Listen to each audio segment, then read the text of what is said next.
Okay, Soul Simmers, welcome back to the Plumbob Report. Okay, I need to nerd out for a second because this entire episode is giving main menu music energy, and I mean that in the best way possible. Becca Hartwell said what she said, and my meme account is already losing its mind. I did! So, the Sims franchise turns 25 this year, and I am still processing that we're getting the Legacy Collection officially, and I have an entire dissertation of thoughts. Thoughts? Becca, you have a whole dissertation prepared, and I am ready. Okay, fair. But this is genuinely a big deal. We're talking about Sims 2 getting a second life. As someone who literally started playing this the day it launched, I am not okay about it in the best way possible. I mean, I'm also asking the hard question today. Is this nostalgia actually real, or are we all just coping with Sims 4's autonomy disasters and decade-long load times? Danny Reyes cannot just...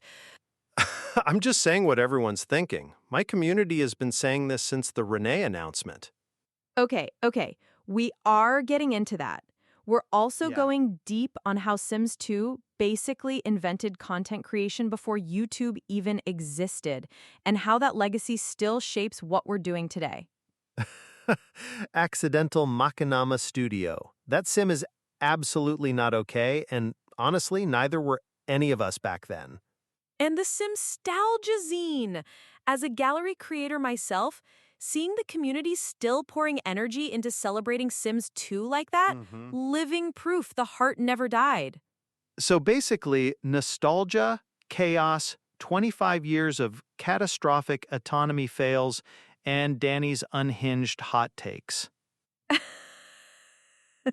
That's genuinely the episode right there. Peak Sims energy all around. Let's get into it. All right, we're kicking off with the Legacy Collection and the question every longtime player is asking. Is this finally the Sims 2 tribute we actually deserved?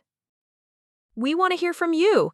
Submit questions via the web form in the description or give us a call at 747-677-1037 and leave your question.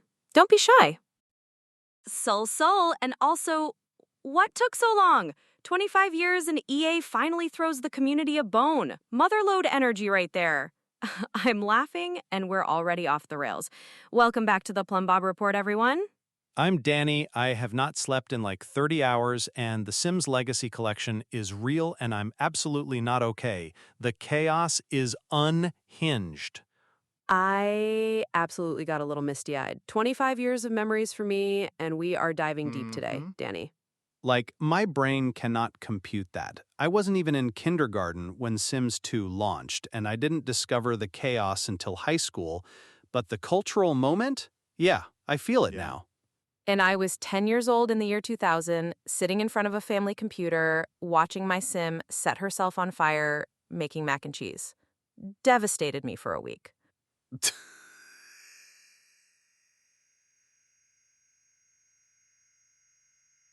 We are absolutely talking proto-content creators. That's next.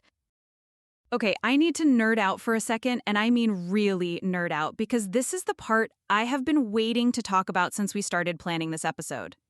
Oh no, here we go. This is the deep dive energy I live for. So we teased it in the intro, this idea that Sims 2 players were proto-content creators before that word even existed. And I genuinely don't think people appreciate how revolutionary that actually was, especially if you weren't there in 2003 watching it happen in real time. Break it down for me.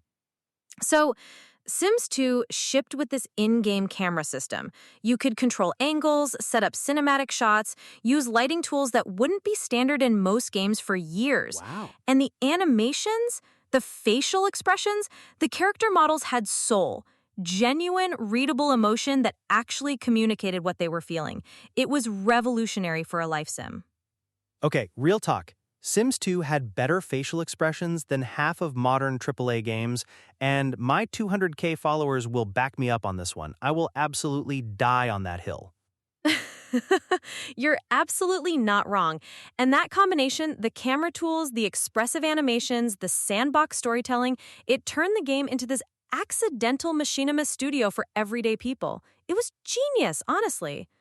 People were literally making full cinematic drama series with plot twists, music videos, like legitimate screenwriting happening inside a game engine from 2004. With no monetization, no metrics, just vibes and drama. And people saying, imagine if we lost all this tomorrow. It slaps different. Exactly. And the styles of content Sims 2 enabled were so tied to that engine's specific strengths, the dramatic close-ups, the chaotic romance arcs that felt genuinely unscripted, build tours where the creator would actually stage a narrative through the lot design. Sims 4 still hasn't quite captured that storytelling register, and I think that's partly because the game wasn't designed for it the way Sims 2 was. Wait, really? Like, mechanically speaking? Because that's actually insane to think about. Yeah, I mean, Sims 4 Sims are expressive, but there's something flatter about some of the emotional beats that Sims 2 just...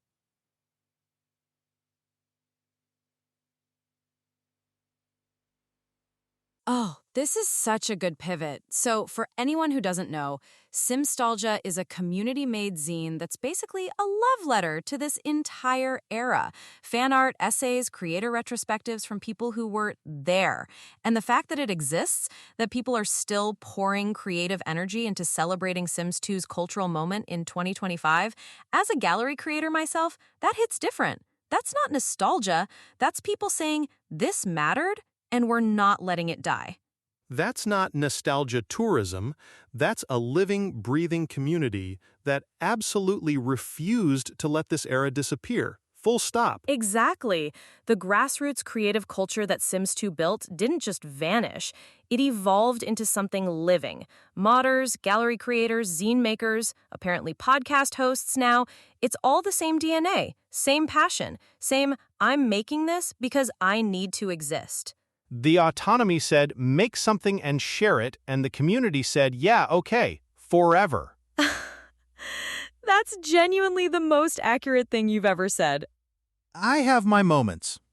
Okay, but, and I say this as someone who genuinely loves all of this, can we talk about whether EA actually understood what they had? Because that feels extremely relevant to why the Legacy Collection exists right now.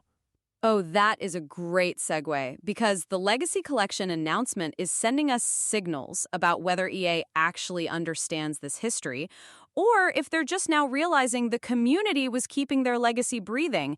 And we should absolutely dig into what's actually in that collection and what it signals about their vision moving forward.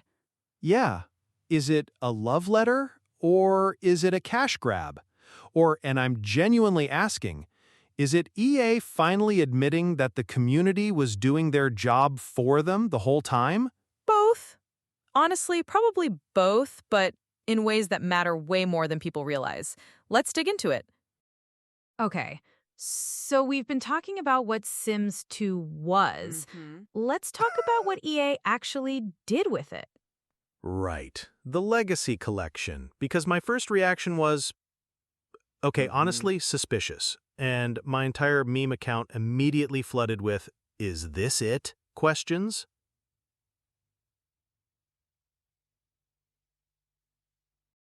Okay, so we landed on both, and it doesn't matter, last segment, but I want to push one step further because I think the Legacy Collection sent a signal EA genuinely needs to hear. A signal. Okay. Okay, what's the actual signal here? That depth matters. Like, what made Sims 2 work wasn't just nostalgia bait, it was the personality system actually forcing conflict. Sims with opposing traits genuinely disliked each other. There were real consequences, memories that stuck with you. The game understood storytelling infrastructure. Right. My Sim, I named her after a very specific Letterboxd review, long story. She remembered being cheated on for years. It haunted her. Sims 4? My Sim watched her husband die and then autonomously made pancakes. Like, the grief system is broken. Peak Sims, honestly. But that's exactly my point. Sims 4 kind of flattened the emotional landscape. Everyone's sort of fine all the time? Vibes-based gameplay. And vibes alone is just not enough, honestly. Vibes-based, exactly. And neighborhoods had stories in Sims 2. Pleasant View wasn't just a backdrop, it had drama woven into the DNA before you even touched anything. Don Lothario was already a complete mess when you loaded in, like zero player effort required to create drama. The neighborhood had its own life.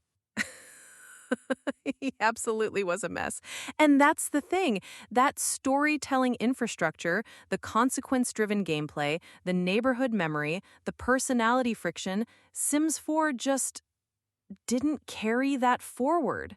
And I think that's what people miss most. So if EA is actually listening, and that's a big if, Becca, we've been screaming about autonomy fails for literal years. I think they are. I've met these devs at EA Play. They genuinely care about this franchise. Okay, but what if they just don't act on it? What if this is just a one-time nostalgia flex and then back to the usual?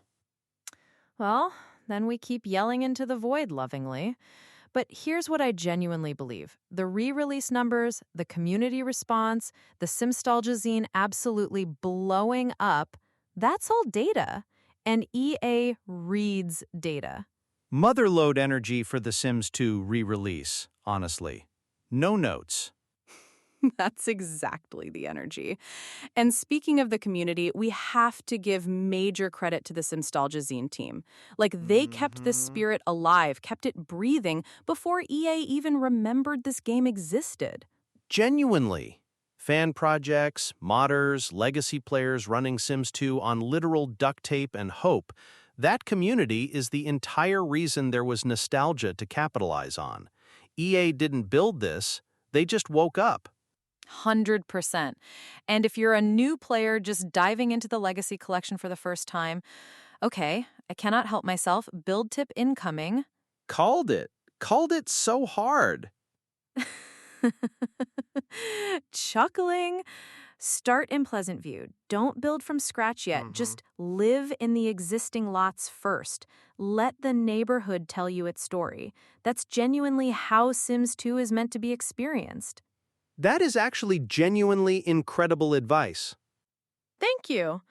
And look, whether you're Team Sims 2 forever or you're holding out hope for Sims 4's next chapter, the fact that we're still having this conversation 25 years later, that's the real win. That's what building dreams one tile at a time actually looks like. Sul, and honestly, same energy. Same heart. That's the Plumbob Report for this week. Thank you all so much for being here with us. We'll see you next time. Happy simming! And listen, don't let your Sims make pancakes unsupervised. Don't let them drown mysteriously, and for the love of the Plumbob, back up your saves. That's my PSA. Bye. Okay, Danny, that was such a good episode. Like, I'm genuinely so glad we got to go deep on this with you. I mean, I will die on that hill forever. Sims 2 facial expressions, unmatched. My entire 200K followers would back me up, and honestly, we're all right. Unmatched. And I think that's honestly the real takeaway here. Sims 2 wasn't just nostalgia bait. It was a genuine cultural moment. And the Legacy Collection existing? That's proof the signal never died. People still care. The fans kept it alive. The modders kept it alive. Yeah. EA just finally caught up and admitted what we already knew. Right. Okay. If this episode sent you spiraling into a Sims 2 rabbit hole, that's exactly what we intended. Believe me, I know the spiral. I've been living in it since 2000. Zero regrets. Soul Simmers, subscribe wherever you get your podcasts. Drop us a review. It genuinely helps other fans find us. And please share your wildest, most unhinged Sim stories with us on social at Plumbob Report. We read every single one. Thanks for being here. Building dreams one tile at a time. We'll see you next time.